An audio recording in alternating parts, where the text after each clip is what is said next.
शांति। School में नंबरवार पढ़ने वाले तो होते ही हैं, और ना पढ़ेंगे तो उनके मैनर्स भी खराब ही होंगे। अगर पढ़ेंगे सही ढंग से नहीं तो उनके मैनर्स कहाँ सुधरेंगे, तो उनके मैनर्स भी खराब ही होंगे।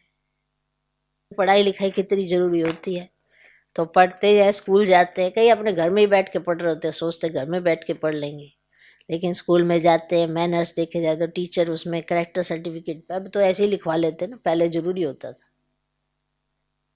पहले बहुत जरूरी होता है करेक्टर सर्टिफिकेट भी लेकर आओ, तो उनसे लिया जाता था करेक्टर सर्टिफिकेट।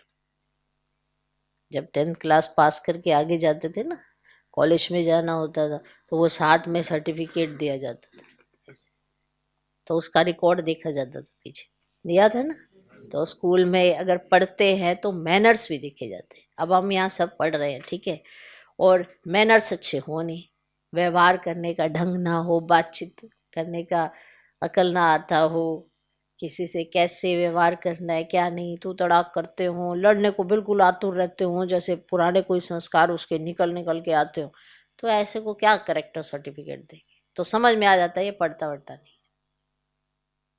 अब पढ़ता होगा तो करेक्टर सर्टिफिकेट अच्छा ही मिलेगा, और अगर पढ़ाई नहीं करेगा, दूसरों के साथ लड़ाई करेगा, तो फिर कहाँ से नवाब बन जाएगा, होगा ही खराब।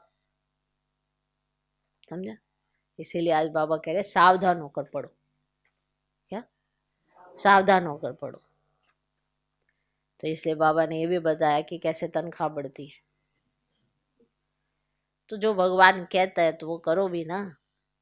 भगवान तो शिक्षा दे रहा है, सावधानी दे रहा है, पर समझेंगे तभी बनेंगे।